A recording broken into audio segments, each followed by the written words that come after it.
Right.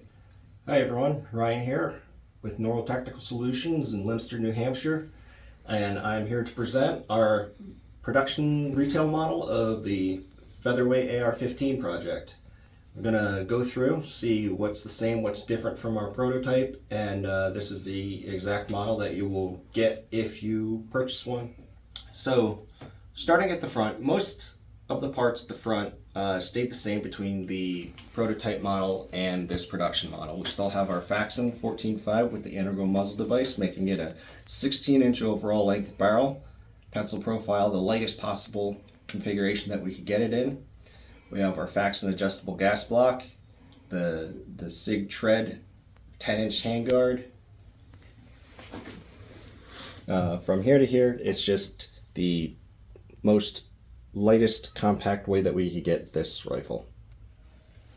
Coming back, we settled on this billet upper receiver. It's a slick side, so no forward assist. It fits well in the lower receiver.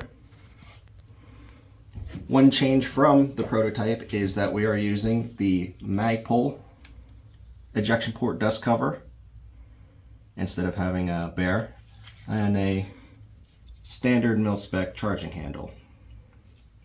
Also, on the inside, we are using a Faxon bolt carrier group, but not just any bolt carrier group.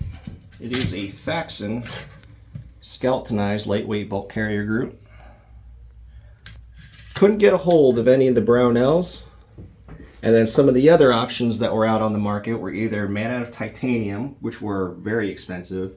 There were some that were made out of aluminum, which we just didn't want that compromise on the integrity of a core component of the rifle.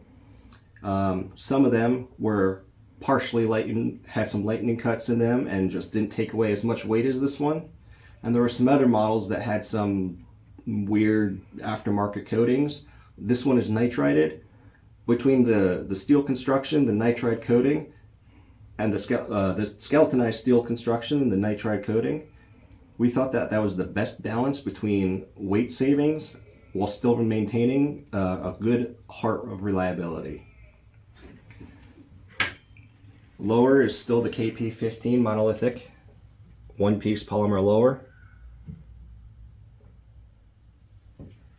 Now I've had hands on one of the KP-15 before. And this one, I guess it's a later model.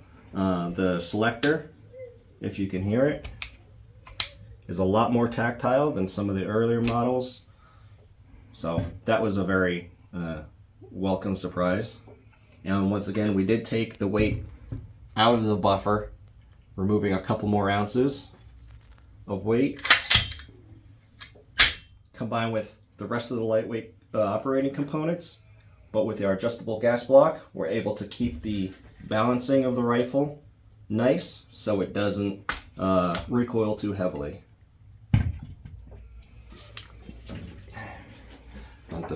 Finally, all said and done, we're coming in at 4 pounds and just under 11 ounces.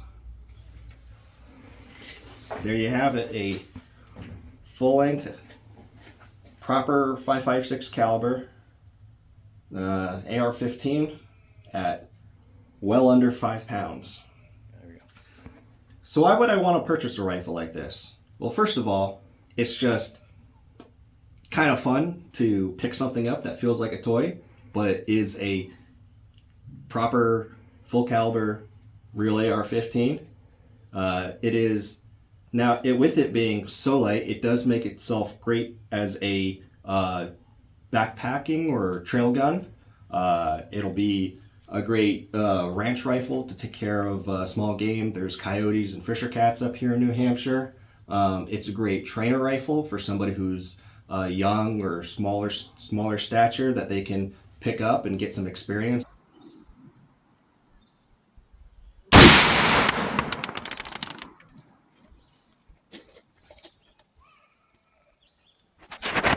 How's that feel?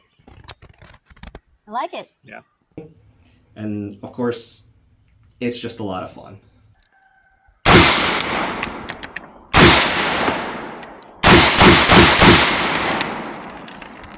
Pretty cool.